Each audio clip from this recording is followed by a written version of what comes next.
Hi friends, welcome back to our channel. நம்ம hero தான் போசல் கிட்ட என்ன பண்ணணும்னு கேட்பார்ல, அவர் எதுவும் சொல்லாமல் வேற காணாமல் போயிடுவார். இவர் கண்ணை முழிச்சு பார்த்தா இவர் ஃபோன் வேற பயங்கரமாக அலர்ட் அடிக்க ஆரம்பிச்சிடும். எர்த்குவேக்கு அப்படின்னு சொல்லிட்டு. எர்த்குவேக்கு அதை பற்றிலாம் இப்போ எனக்கு கவலை இல்லை, எனக்கு அந்த நர்ஸுக்கு நியாயம் வாங்கி தரணும் அப்படின்னு சொல்லிட்டு இவரை வேற பயங்கரமாக ப்ரிப்பேர் பண்ண ஆரம்பிச்சிடுவார். பயங்கரமாக ப்ரிப்பேர் பண்ணி போர்ட்லலாம் எழுதி கோகோ நாக்கை வேற எக்ஸ்பிளைன் பண்ணிக்கிட்டு இருப்பார். ஆனால் நாக்கு ஆஸ் யூஷுவல் ஒன்றுமே வேற புரியாது. இப்போ எதுக்கு நீங்கள் கோர்ட்டில் பேசுகிற மாதிரி பேசிக்கிட்டு இருக்கீங்க, கொஞ்சம் எல்லாருக்கும் புரிகிற மாதிரி பேசுங்களேன், அப்போ தான் எனக்கு புரியும் அப்படின்ட்டு வேற சொல்லிக்கிட்டு இருப்பா. சரி சரி, உன் கஷ்டம் எனக்கு புரியுது, நான் கிளியராக சொல்கிறேன்னு சொல்லிட்டு நமக்கு நர்ஸு சாவோட ஃபேமிலியும் ஃப்ரெண்ட்ஸையும் மீட் பண்ணுற சான்ஸ் கிடச்சா போதும் அப்படின்ட்டு வர சொல்வார். அவ்வளோதானா அப்படின்னு சொல்லிட்டு நர்ஸ் சாவோட தம்பிக்கிட்ட பேசி ஒரு அப்பாயின்மெண்ட்டை வேறு ஃபேமிலியை மீட் பண்ணுறதுக்காக வாங்கிடுவா. சரி சரி, வேலை முடிஞ்சதில் வாங்க போகலாம் அப்படின்னு சொல்லிட்டு இவளை வேற ஏஞ்சி போவா. எங்கே போகிற நீ அப்படின்ட்டு வேற கேட்பாரு. அதுக்கு நானும் ஆமாம் 6 மணி ஆகிடுச்சில்ல, ஓவர் டைம் பார்த்தா மட்டும் எக்ஸ்ட்ரா காசாக தர போகிறீங்க, ஷிஃப்ட்டு முடிஞ்சிச்சு வீட்டுக்கு போகிறேன், நீங்கள் மட்டும் இங்கே தனியாக இருந்து என்ன பண்ண போகிறீங்க, உங்களுக்கு தான் வீடு இருக்குல்ல, அங்கே போய் ரெஸ்ட் எடுங்களா அப்படின்ட்டு வேற சொல்லுவா. அதுக்கு கோவம் எதுவுமே தெரியாத மாதிரி பேசுகிறேன், அந்த வீட்டில் போய் யார் கூட இருப்பார், அவங்க ஒய்ஃப் தான் பிரிஞ்சு போயிட்டாங்களே, அங்கே போனால் இவருக்கு பழைய ஞாபகம்லாம் வரும்ல அப்படின்ட்டு வர சொல்லுவான். டே, அவள் சொன்னது கூட எனக்கு ஃபீல் ஆகலடா, இப்போ நீ மென்ஷன் பண்ண பாரு அதுதான் ஹர்ட் ஆகுது, நான் என் வீட்டுக்கே போகிறேன் அப்படின்னு சொல்லிட்டு இவரும் வேறு வீட்டுக்கு போயிடுவார். ஆனால் கோ சொன்ன மாதிரி அவங்க ஒய்ஃப் ஞாபகம் தான் இவருக்கு வருமா, தூக்கமே வராது, பரண்டு பரண்டு வேற படுத்துக்கிட்டு இருப்பார். ஆனால் இந்த பக்கம் அவரோட ஒய்ஃபாக ஜாலியாக உட்காந்து டிவி வேறு பார்த்துக்கிட்டு இருப்பாங்க. எங்கடி சீக்கிரமாக வந்துட்டு உன் பாய் ஃப்ரெண்டோட ஊர் சுற்றலை அப்படின்னு வேற கலாய்க்க ஆரம்பிச்சிருவாங்க. அதுக்கு நாம அவன் ஒன்றும் என் பாய் ஃப்ரெண்ட் கிடையாது, அந்த க்ரைட்டீரியாலாம் இன்னும் அவன் மெட் பண்ணவே இல்லை அப்படின்னு வேற காமெடி பண்ணிக்கிட்டு இருப்பா. ஆமாம், இதுக்கு முன்னாடி மெட் பண்ணவங்க மட்டும் இப்போ என்ன உன் கூடயே இருக்காங்க, பிரேக்கப் பண்ணி தான் துரத்தி விட்டி அப்படின்னு வேற பயங்கரமாக கலாய்ச்சிக்கிட்டு இருப்பாங்க. இந்த பக்கம் நம்ம ஹீரோவும் அந்த நர்ஸோட ஃபேமிலியை மீட் பண்ணலாம்னு சொல்லிட்டு பூசானுக்கு வேற போயிருப்பார். அந்த நர்ஸோட அம்மாவும் பயங்கரமாக ஃபீல் பண்ணிக்கிட்டு இருப்பாங்க. என் பொண்ணு நல்லா இருக்கான்னு சொல்லிட்டு தான் எப்போவும் ஃபோன் பண்ணி சொல்லுவாள், ஆனால் இப்படி ஒரு பிரச்சனை இருந்ததுன்னு சொல்லிட்டு எனக்கு தெரியவே தெரியாதுன்னு வேற அழுதுகிட்டு இருப்பாங்க. அவளோட அப்பாவும் நானும் எவ்வளவோ ட்ரை பண்ண பெரிய அட்டார்னியெல்லாம் வச்சு, ஆனால் கடைசியில் அவரும் சொதப்பிட்டாரு அப்படின்னு வேற ஃபீல் பண்ணிக்கிட்டு இருப்பார். இதுக்கு முன்னாடி இந்த கேஸ் ஹேண்டில் பண்ண அட்டார்னியோட அட்ரஸ் வேணா எங்ககிட்ட இருக்குது, போய் வேணா மீட் பண்ணி பாருங்க அப்படின்ட்டு வேற கொடுப்பாரு. இது போதும், இதுக்கப்புறம் நான் பார்த்துக்கிறேன்னு சொல்லிட்டு நம்ம ஹீரோ அங்கேருந்து கிளம்பிடுவார். இந்த பக்கம் நாமும் அந்த ஹாஸ்பிட்டல் ரிசப்ஷன்லேயே வேற உட்காந்துக்கிட்டு இருப்பா. நர்ஸ் சாவோட ஃப்ரெண்டை மீட் பண்ணலான்னு சொல்லிட்டு சாவோட ஃப்ரெண்டை தூரத்துலேருந்து பார்த்துட்டு இவன் என்ன ஃபோனு கேமராலாம் வச்சுருக்கா, நம்மளை மாட்டி விட்டுருவா போலியே அப்படின்னு சொல்லிட்டு வேற தயங்கி தயங்கி நின்றுக்கிட்டு இருப்பாங்க. இவங்களுக்கும் என்ன பண்ணுறதுன்னு தெரியாமல் சீனியர் நர்ஸ் கிட்ட போயிட்டு அட்டார்னியோட ஆஃபீஸ்லேருந்து எங்களை மீட் பண்ணுறதுக்கு வந்திருக்காங்க, நாங்கள் என்ன சொல்கிறது அப்படின்ட்டு வேற கேட்பாங்க. அந்த சீனியர் நர்ஸும் என்ன சொல்கிறதுனே தெரியாமல் எது சொல்கிறதா இருந்தாலும் பிரச்சனை வராத மாதிரி பார்த்துக்கோங்க அப்படின்னு சொல்லிட்டு வேற ஏஞ்சி போயிடுவாங்க. இவங்க பேசுகிறத வேற அந்த புள்ளி பண்ணால ஒரு நர்ஸு லீ, அவள் வேற கேட்டுருவா, ஐயோ நம்ம மாட்டிப்போம் போலியே அப்படின்னு சொல்லிட்டு ஆல்ரெடி குற்ற உணர்ச்சியில் இருக்கால. இவளுக்கும் என்ன பண்ணுறதுன்னு தெரியாமல் அந்த டாக்டர் கிட்ட போயிட்டு நீங்கள் சொல்லி தானே இதெல்லாம் பண்ணேன், இப்போ இந்த கேஸை ரீஓப்பன் பண்ணுறாங்க, நான் என்ன பண்ணுறது அப்படின்னு வேற அழ ஆரம்பிச்சிருவா. இப்போ எதுக்கு இங்கே வந்து அழுதுகிட்டு இருக்கா, ஹாஸ்பிட்டலுக்கும் இதுக்கும் எந்த சம்மந்தமும் இல்லை, நீ பண்ண தப்பால் தான் அந்த பொண்ணு இறந்தே போனா அப்படின்னு சொல்லிட்டு அந்த டாக்டர் அப்படியே இதுலேருந்து எஸ்கேப் ஆகணும்னு இல்லாத தப்பு இந்த நர்ஸ் மேலே தான் இருக்குன்ற மாதிரியே பேசுவான். இந்த பக்கம் நம்ம ஹீரோவும் நாவும் ஆல்ரெடி அந்த கேஸை அட்டன் பண்ண அட்டார்னியை தான் மீட் பண்ண போயிருப்பாங்க. அவன் வேறு பயங்கர வெல்த்தியான பர்சனாக இருப்பானா, அதை பார்த்தோன்னே நம்ம ஹீரோக்கு வேறு ஒரு மாதிரி இருக்கும். அந்த அட்டார்னியா இதுவே ஒரு சூசைட் கேஸு, இதை எதுக்கு திருப்பி ரீஓப்பன் பண்ணுறீங்க, இதுதான் ஆல்ரெடி முடிஞ்சு போச்சு அப்படின்னு வேறு கேட்பாரு. அதுக்கு நம்ம ஹீரோவும் இது சூசைட் கேஸுன்னு யார் சொன்னால், இது சூசைட் கேஸ் மாதிரி எல்லோரும் சேர்ந்து ஃப்ரேம் பண்ணியிருக்காங்க, நான் இதை ஓப்பன் பண்ணாமல் விடவே மாட்டேன் அப்படின்னு வேறு சொல்லுவார். அதுக்கு அந்த அட்டார்னியும் பயங்கர ஃபேவரபுளாகவே பேசிக்கிட்டு இருப்பார் அந்த ஹாஸ்பிட்டலுக்கு. இவங்ககிட்ட பேசி இதுக்கு மேலே வேலைக்கு ஆகுன்னு சொல்லிட்டு இவங்கள வெளியே வந்துடுவாங்களா, நான் தான் பயங்கரமான டென்ஷன் பார்ட்டியில் இவன் லேபர் அட்டானியா இல்லை இந்த ஹாஸ்பிட்டலுக்கு அட்டானியா இப்படி ஃபேவரபுளாக பேசிக்கிட்டு இருக்கான் அப்படின்னு வேறு திட்டிக்கிட்டு இருப்பா. அடுத்து இந்த கேஸை இன்வெஸ்டிகேட் பண்ண போலீஸ் ஆஃபீஸரை தான் மீட் பண்ண போயிருப்பாங்க. அவர் கொஞ்சம் நேர்மையான ஆளாக இருக்கிறதுனால இவங்க கேட்குற கேள்விகள்லாம் பொறுமையாக வேறு பதில் சொல்லிக்கிட்டு இருப்பார். ஆனால் அவரை சூசைடுன்ற மாதிரி பேசுவாராம். அதுக்கு நம்ம ஹீரோவும் ஏன் எல்லாரும் இதை சூசைடுன்னு ஃபிக்ஸ் பண்ணிக்கிறீங்க, இது ஒர்க் பிளேஸில் நடந்த ஒரு க்ரைம், இதே நீங்கள் அந்த ஆங்கிளில் யோசிக்கல அப்படின்ட்டு வேறு கேட்பார். அதுக்கு அந்த போலீஸ் ஆஃபீஸரும் எவிடன்ஸ் ஏதாவது கிடச்சா தானே என்னால் இன்வெஸ்டிகேஷனை ப்ரொசீட் பண்ண முடியும், எல்லாருமே ஒர்க் பண்ணுற இடத்துல இது ஒரு சூசைடு, அவங்க பிரேக்கப்னால சூசைட் பண்ணிக்கினாங்கன்னு தான் சொன்னாங்க அப்படின்னு. அதுக்கு நாவும் என்னது பாய் ஃப்ரெண்ட் இருக்கா அப்படின்ட்டு வர ஷாக் ஆவா. நம்ம அட்டானியாக புதுசாக ஒரு இன்ஃபர்மேஷன் கிடச்சோடனே பயங்கர ஹாப்பி ஆகிடுவார். இந்த ஒரு லீட் போதும், மற்றதெல்லாம் நான் பார்த்துக்கிறேன் அப்படின்னு சொல்லிட்டு அவரும் வேறு ஷாப்பிங் பண்ணணும்னு சொல்லிட்டு சூப்பர் மார்க்கெட்டுக்கு வருவார். அங்கே வர அந்த பையன் இருப்பால, உனக்கு லீவே கிடையாதா, 24 மணி நேரம் இங்கேயே இருக்க, உனக்கு எதாவது ஹெல்ப் என்னன்னா சொல்லு அப்படின்ட்டு வர சொல்லுவார். அந்த பையனும் அப்போ நீங்கள் ஒரிஜினலாகவே லேபர் அட்டானி தானா அப்படின்ட்டு வர கேட்பான். உடனே நான் ரொம்ப கேவலமாக சிரிக்க ஆரம்பிச்சிருவாங்களா. நம்ம ஹீரோக்கு ரொம்ப அவமானமாக போயிடும். இந்த பேட்சை பார்த்து கூடவா நான் அட்டானின்னு உனக்கு புரியல அப்படின்ட்டு வர காட்டுவார். அந்த பேட்சை பார்த்தோன்னே இது என்ன கோல்டோ அப்படின்ட்டு வர நாவும் கேட்பா. இது கோல்டை விட காஸ்ட்லி, இதில் நீதி நேர்மை நியாயம் எல்லாமே புதஞ்சிருக்கு தெரியுமா அப்படின்ட்டு வர சொல்லுவார். பார்த்து வெயிட் தாங்க முடியாமல் குப்பரட்சி கீழே விழுந்துட போகிறீங்க அப்படின்னு சொல்லிட்டு பங்கமாக வேற கலாச்சி விட்ருவா. இவங்களே எந்த எவிடன்ஸும் கிடைக்கலையேன்னு சொல்லிட்டு செம்ம கடுப்பில் வர உட்காந்துக்கிட்டு இருப்பாங்களாம். கோவம் வேற கண்ட கேஜெட்டையும் ஆர்டர் பண்ணி வச்சுக்கிட்டு இந்த கண்ணையில் பாரு கேமரா இருக்குது அப்படின்னு சொல்லிட்டு நான் வேற வீடியோ எடுத்து விளையாடிக்கிட்டு இருப்போம். ரெண்டு பேருமே பயங்கர ஃப்ரஸ்ட்ரேஷனில் உட்காந்துருப்பாங்களா. அதை பார்த்தோன்னே கோவம் சரி இப்போ எதுக்கு ஒரு மாதிரி உட்காந்துக்கிட்டு இருக்கீங்க, பேசாமல் அந்த ஹாஸ்பிட்டலில் போயிட்டு நம்மளே மீடியாவுக்கு எல்லாத்தையும் எக்ஸ்போஸ் எக்ஸ்போஸ் பண்ணிடலாமா அப்படின்ட்டு வேற கேட்பான். அதுக்கு நான் எதை எக்ஸ்போஸ் பண்ண சொல்கிறேன், அதான் சொல்லி கொடுத்த மாதிரி எல்லாரும் சூசைடுன்னு சொல்கிறாங்களே, நம்மக்கிட்ட தான் எவிடன்ஸே இல்லையே அப்படின்ட்டு வேற ஃபீல் பண்ணுவா. அதை கேட்ட உடனே அப்போ தான் நம்ம ஹீரோக்கே ஒன்று ஞாபகம் வரும். நர்ஸ் சாவோட கம்ப்ளைண்ட் லெட்டர் இருக்குல்ல, அது நம்ம கையில் கிடச்சா நல்லாயிருக்கும், அதுவே ஒரு எவிடன்ஸாக நம்ம ப்ரூவ் பண்ணிடலாம் அப்படின்ட்டு வேற சொல்வார். ஆனால் அது இப்போ எங்கே இருக்குன்னே தெரியலையே அப்படின்ட்டு வேற நானும் கேட்பாலாம். எனக்கு நல்ல ஞாபகம் இருக்குது, அது ஒரு ரேங்க் கீழே தான் விழுந்தது, ஆனால் அது எதுன்னு தான் தெரியல, நான் பார்த்தா தான் என்னால் சொல்ல முடியும் அப்படின்ட்டு வேற சொல்வார்.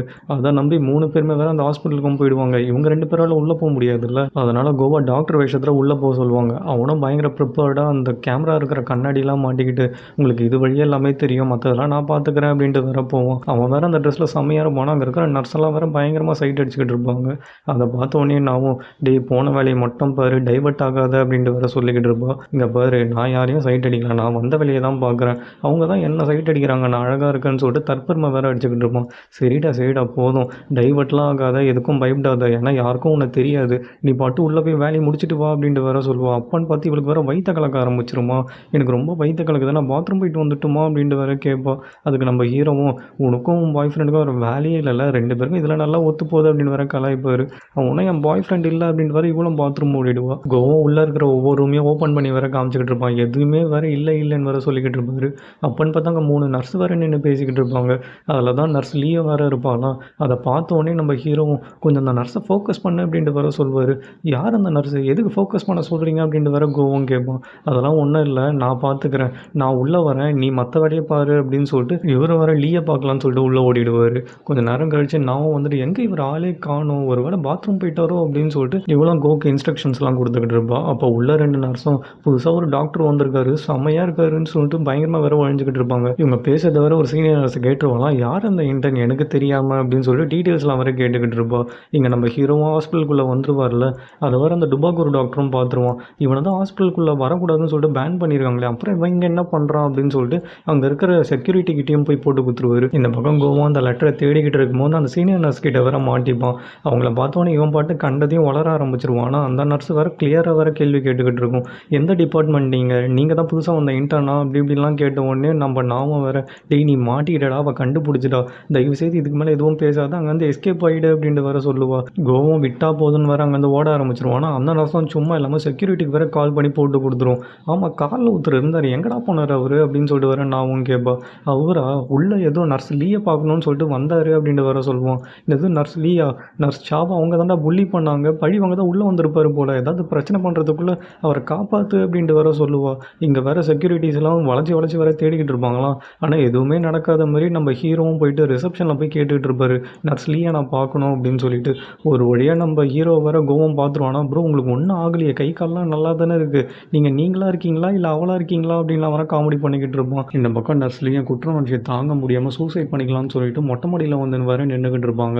அதை பார்த்தோன்னே கோவம் ப்ரோ அங்கே பாருங்கள் யாரோ சூசைட் பண்ணிக்க போகிறாங்க அப்படின்னு சொல்லிட்டு வேற கத்துவான். இவங்கள தடுக்கலான்னு போவாங்களா. அந்த நர்ஸும் ஆமாம் யார் நீங்கள் அப்படின்ட்டு வேற கேட்பாங்க. நான் ஒரு அட்டானி, நான் தான் இந்த கேஸை ரீஓப்பன் பண்ணேன், உங்களுக்கு எந்த பிரச்சனையாக இருந்தாலும் சொல்லுங்கள் அப்படின்ட்டு வேற பேச்சுவார்த்தை நடத்திக்கிட்டு இருப்பாரு. அவங்க கால் வேற அப்போ ஸ்லிப் ஆகி கீழே வேற தொங்கிட்டு இருப்பாங்களா. இவரும் போய் வேற கையை பிடிச்சிருவாரு. அப்பன்னு பார்த்து நர்ஸ் லீக் வேற நம்ம ஹீரோட ஃபேஸை பார்க்கும்போது நர்ஸ் சாவை பார்க்குற மாதிரியே இருக்கும். நீங்கள் இப்படி ஈஸியாக செத்து போயிட்டா எல்லாமே சரியாயிடுமா, நீங்கள் தானே உங்கள் தப்பை சரி பண்ணணும் அப்படின்னு சொல்கிற மாதிரி வேற இருக்கும். நர்ஸ் லீயோ எல்லாத்தையும் சொல்ல ஆரம்பிப்பாங்களா. அது வேற கோவோட கண்ணாடியில் வேற ரெக்கார்ட் ஆக ஆரம்பிச்சிடும். மேலே வந்ததுக்கப்புறம் சாய் நான் மன்னிச்சிரு அப்படின்னு சொல்லிட்டு நம்ம ஹீரோவை கட்டி பிடிச்சி வேற கதறி அழ ஆரம்பிச்சிருவாங்க. நாமும் மேலே ஓடி வந்துருவாங்களாம். மாம்ஸ் உங்களுக்கு ஒன்றும் ஆகலையே, நீங்கள் நல்லா தானே இருக்கீங்க அப்படின்ட்டு வேற கேட்பா. ஒன்றும் ஆகலை, நல்லா தான் இருக்கார், கேஸே முடிஞ்சிடுச்சு அப்படின்ட்டு வேற கோவம் சொல்லுவான். என்னை மன்னிச்சிருன்னு சொல்லிட்டு அந்த நர்ஸை வேற கதறி வேற அழுதுகிட்டு இருப்பாங்க. ஆனால் இவங்க எதுக்கு இந்த ஹாஸ்பிட்டலுக்குள்ளே வந்தாங்களோ அந்த வேலையை கச்சிதமாக நம்ம கோவம் வர முடிச்சிருப்போம். இவங்க கண்டுபிடிச்ச எல்லாத்தையும் வீடியோ வேற அவன் சேனலில் பப்ளிஷ் பண்ணியிருப்பானா. அது வேற மில்லியன் கணக்கில் வியூஸ் போக ஆரம்பிச்சு டொனேஷன் வேற வர ஆரம்பிச்சிடும். அந்த வீடியோ பார்த்துட்டு நர்ஸ் சாவோட எக்ஸ் பாய் ஃப்ரெண்டும் நம்ம 2 பேரும் கொஞ்சம் மீட் பண்ணலாமா அப்படின்ட்டு வேற கேட்டிருப்போம். இவங்களும் சரி மீட் பண்ணலாம்னு சொல்லிட்டு போயிருப்பாங்க. அவனும் அவங்க 2 பேரும் சேட் பண்ணதெல்லாம் வேற எடுத்து காமிச்சிக்கிட்டு இருப்பான். நாங்கள் பிரேக்கப் பண்ணது உண்மை தான், ஆனால் இதுக்காக அவன் ஒன்றும் சூசைட் பண்ணிக்கல. அதை கேட்கும்போது எனக்கு எவ்வளோ திரும்ப கஷ்டமாக இருந்தது. அவளை நான் கடைசியாக பார்க்கும்போது அவள் அவ்வளோ ஸ்ட்ரெஸ்ஸில் இருந்தாள். நானும் சரி எல்லா ஒர்க் பிளேஸ்லையும் இருக்கிற ப்ரெஷர் தான் இருக்கும் போல் அப்படின்னு நினச்சேன். அதுக்காக தான் அவ்வளோ மெடிக்கேஷன் எடுத்துகிட்டு இருந்தான் அவங்க ஹாஸ்பிட்டல்லையே அப்படின்னு சொன்ன உடனே நம்ம ஹீரோவும் என்னது மெடிக்கேஷன் எடுத்துகிட்டு இருந்தாலும் அந்த ஹாஸ்பிட்டலில், இதுவே ஒரு ப்ரூஃபாக நம்ம ரெடி பண்ணலாமே அப்படின்னு சொல்லிட்டு அவரும் பயங்கர ஹாப்பி ஆகிடுவார். அதை கேட்டோடனே கோவம் பயங்கர சென்டிமெண்டலாக ஃபீல் பண்ண ஆரம்பிச்சிருவான். சே இந்த வயசில் எவ்வளோ கஷ்டத்தை அனுபவிச்சிருக்காங்கல்ல அப்படின்னு சொல்லிட்டு. அதை கேட்டோடனே அந்த பாய் ஃப்ரெண்டும் எல்லாத்துக்கும் காரணம் நான் தான், எல்லாரும் அவளை விட்டு போயிட்டாங்கன்னு நினச்சிட்டு இருந்தா, நானாக கூட இருந்திருக்கணும் அப்படின்ட்டு வேற கதறி கதறி அழ ஆரம்பிச்சிருவான். உடனே நம்ம ஹீரோவும் அப்படியே கட்டி பிடிச்சி வேற ஆறுதல் படுத்திக்கிட்டு இருப்பாரு. அதை வேற அந்த ஹோட்டலில் இருக்க எல்லாரும் பார்த்துட்டு என்னாச்சு உங்களுக்கு ஏன் ஒரு மாதிரி பிஹேவ் பண்ணுறாங்க அப்படின்ட்டு வேற பார்த்துக்கிட்டு இருப்பாங்க. வெளியே வந்ததும் நாவும் ஆமாம் நீங்கள் கட்டி பிடிச்சலாம் ஆறுதல் படுத்திட்டு இருந்தீங்க உங்களுக்கே கொஞ்சம் ஓவராக தெரில அப்படின்னு வேற கலாய்க்க ஆரம்பிச்சிருவா. என்னது நானா அப்படின்னு சொல்லிட்டு நம்ம ஹீரோவும் பயங்கர ஷாக் ஆவார். என்ன ப்ரோ ஷாக் ஆகுறீங்க நீங்களா இல்லை அவளா அப்படின்னு சொல்லிட்டு கோவரை கேட்டுட்டு இருப்பான். கண்டிப்பாக அவள் தான்டா நான் இல்லை அப்படின்னு வேற சமாளிக்க ஆரம்பிச்சிருவாரு. இந்த பக்கம் நர்ஸ் லியோ நர்ஸ் சாவை நினச்சி ஃபீல் பண்ணிக்கிட்டு இருப்பாங்க. நம்மளால் முடிஞ்ச ஹெல்ப் ஏதாவது ஒன்று பண்ணணுமேன்னு சொல்லிட்டு அப்போ தான் நர்ஸ் சாவோட ஆர்டர் புக்கே அவங்களுக்கு ஞாபகம் வரும். அந்த டுபாகுரு டாக்டரும் அவன் கொடுத்த ஆர்டர் அவங்க எழுதி வச்சிருக்காங்கன்னு சொல்லிட்டு அந்த ஆர்டர் புக்கை கண்டுபிடிச்சி அதை ட்ராஷ் பண்ணுன்னு சொல்லியிருப்பான். இவங்களும் ட்ராஷ் பண்ணலான்னு போயிருப்பாங்க. ஆனால் இவங்களும் எதுக்கும் சேஃப்டிக்கு எடுத்து வச்சுக்கலாம்னு சொல்லிட்டு எடுத்து வச்சிருப்பாங்களா. அதை வேற வீடு ஃபுல்லாக தேடிட்டு இருப்பாங்க. ஒரு வழியாக கண்டுபிடிச்சி இதை ப்ரூஃபாக நம்ம அந்த அட்டானிக்கு அனுப்பி விட்டுடலாம் அப்படின்னு சொல்லிட்டு நம்ம ஹீரோவுக்கு வேற அனுப்பிச்சி விட்ருவாங்க. நம்ம ஹீரோ அதை பார்த்தோன்னே இந்த ப்ரூஃப் ஒன்று போதும் அந்த ஹாஸ்பிட்டலையும் சரி அந்த டாக்டரையும் சரி ரெண்டு பேருக்கு அதையும் ஈஸியாக முடிச்சிடலான்னு சொல்லிட்டு கோர்ட்டில் வேற எல்லாத்தையும் சப்மிட் பண்ண போவார். இதெல்லாம் வேற லைவ் ஸ்ட்ரீமில் வேற கோவம் வேற காமிச்சிக்கிட்டு இருப்பான். கோர்ட்டும் வேற ஆர்டர் போட்டிருப்பான். உடனே வேற கமிட்டியிலேருந்து ரைடுக்கு வேற அந்த ஹாஸ்பிட்டலுக்கு வந்திருப்பாங்க. அங்கே இருக்க எல்லா டாக்குமெண்ட்ஸு ப்ரூஃபு எல்லாத்தையும் வேற சீஸ் பண்ணி கொண்டு போக ஆரம்பிச்சிருவாங்க. ஒரு வழியாக கோர்ட்டும் வேற ஆர்டர் போட்டுரும் ஹாஸ்பிட்டல் மேலேயும் அந்த டாக்டர் மேலேயும் நடவடிக்கை எடுக்கணும் அப்படின்னு சொல்லிட்டு. இதுக்கெல்லாம் இந்த சேனல் தான் காரணம்னு சொல்லிட்டு கோவோட சேனலை வேற மென்ஷன் பண்ணுவாங்க. கோவம் அதை பார்த்துட்டு பயங்கர ஷாக் ஆகிடுவான். என்னோட சேனல் டிவியில் வருதா அப்படின்னு சொல்லிட்டு ஹோட்டலில் எல்லோரும் முன்னாடி வேற ஏஞ்சி நின்று டான்ஸ் ஆட ஆரம்பிச்சிருவான். நாங்கள் தான் அது எங்களால் தான் இந்த கேஸே முடிஞ்சுது அப்படின்னு சொல்லிட்டு. இதை பார்க்கும்போது நம்ம ஹீரோக்கும் ஒரு மாதிரி இருக்கும். எனக்கே கொஞ்சம் வெக்கமாக இருக்குது கொஞ்சம் உட்கார்றா போதும் அப்படின்ட்டு வேற கத்திக்கிட்டு இருப்பார். இவன் உட்காந்தவொடனே நான் வேற பயங்கரமாக கத்த ஆரம்பிச்சிருவான். நீ எதுக்கு இப்போ கத்துற என்னாச்சு அப்படின்ட்டு வேற ரெண்டு பேரும் கேட்பாங்க. இங்கே பாருங்கள் நம்ம வீடியோ பயங்கரமாக ட்ரெண்டிங் ஆக ஆரம்பிச்சிருச்சு அப்படின்ட்டு வேற காட்டுவாங்க. அதுக்கு கோவம் இது வரைக்கும் என் வீடியோ ட்ரெண்டிங் ஆனதே கிடையாதுன்னு சொல்லிட்டு சந்தோஷத்தில் வேற பயங்கரமாக குதிக்க ஆரம்பிச்சிருவான். அதை பார்த்தோன்னே நம்ம ஹீரோவும் ஆமாம் ட்ரெண்டிங்னு சொல்கிறீங்களா அப்படின்னா என்ன அப்படின்ட்டு வேற கேட்பாரு. உடனே ரெண்டு பேரும் ஏன் இப்படி பூமராக இருக்கீங்க ட்ரெண்டிங்னா நம்மள்த எல்லாரும் பார்க்குறாங்கன்னு அர்த்தம் அப்படின்னு சொல்லிட்டு வேற எக்ஸ்பிளைன் பண்ணிக்கிட்டு இருப்பாங்க. இங்கே ஹாஸ்பிட்டலும் அவங்க தப்பை உணர்ந்துட்டு அவங்க ஹாஸ்பிட்டல் வாசலே வேற நர்ஸ் சாக்கு வேற ஒரு மெமோரியல் மாதிரி செட் பண்ணி வச்சுருப்பாங்க. அந்த டுபாகுரு டாக்டரையும் வேலையை விட்டு துரத்திடுவாங்களாம். அந்த டாக்டரும் இதுக்கெல்லாம் நீ தாண்டா காரணன்ற மாதிரி நம்ம ஹீரோ போட்டு வேற முறைச்சிக்கிட்டு இருப்பான். என்னடா அப்படி பார்க்குற மாதிரியே ஓடு அப்படின்னு சொல்லிட்டு நம்ம ஹீரோவும் கலாச்சி அமுச்சு விட்ருவாரு. நர்ஸ் லீயும் வேலையை விட்டு தூக்கிடுவாங்களாம். அவங்களும் மனசு கேட்காம நர்ஸ் சாக்கு வந்து அஞ்சலி செலுத்திட்டு வேற இருப்பாங்க. அப்பன்னு பார்த்து சாவும் வேற அங்கே வந்துருவாங்க. இவங்களும் நன்றி சொல்லணும்னு சொல்லிட்டு நம்ம ஹீரோ கிட்ட வருவாங்களாம். ஐயோ திருப்பி உள்ளே வந்துடாது அப்படின்ட்டு வேற கத்த ஆரம்பிச்சிருவாரு. இவர் தனியாக பேசிகிட்டு இருக்கிறத வேற நான் பார்த்துருவாங்களாம். இவர் என்ன தனியாக பேசிகிட்டு இருக்காரு ஒரு வேலை நர்ஸா இங்கே தான் இருக்காங்களோ வா நம்மளும் ஒரு ஹலோ சொல்லிடலாம் அப்படின்னு சொல்லிட்டு அவர் எந்த பக்கம் பார்க்குறாரோ அந்த பக்கம் பார்த்து வர தலையை குஞ்சிக்கிட்டு இருப்பாங்க. நர்ஸாக்கும் நியாயம் கிடச்சிச்சுல. ஸோ அவங்களாம் நன்றி சொல்லிட்டு அப்படியே காத்தோட காத்தா வர கரைஞ்சி போயிடுவாங்க. இந்த பக்கம் நம்ம ஹீரோவும் கேஸ் நல்லபடியாக முடிஞ்சுது. நீங்கள் ரெண்டு பேருமே சூப்பராக வேலை பார்த்தீங்க. இன்றைக்கி நைட்டு நான் உங்களுக்கு டின்னர் வாங்கி தரேன் அப்படின்ட்டு வேற சொல்வார். சரி சரி நான் சொல்கிற டிஷ் வாங்கி தாங்கன்னு சொல்லிட்டு ரெண்டு பேருமே மாற்றி மாற்றி வேற சண்டை போட்டுக்கிட்டு இருப்பாங்க. பின்னாடி வேற நம்ம ஹீரோவை கண்டுக்காம இவங்க ரெண்டு பேருமே சண்டை போட்டுக்கிட்டே போவாங்களா. நம்ம ஹீரோவும் கீழே குனிஞ்சு லேஸ் வேற கட்டிக்கிட்டு இருப்பாரு. அப்போ ஒரு பஸ் வேற கண்ட்ரோல் இழந்து இவர் இடிக்கிற மாதிரி வேற வந்துகிட்டு இருக்கும். பஸ் நம்ம ஹீரோவை இடிச்சுதா நம்ம ஹீரோ நெக்ஸ்ட் எந்த கோஸ்டோட கேஸை ஹேண்டில் பண்ண போறான்னு சொல்லிட்டு நம்ம நெக்ஸ்ட் எபிசோடில் கண்டிப்பாக பண்ணலாம். Until then bye friends.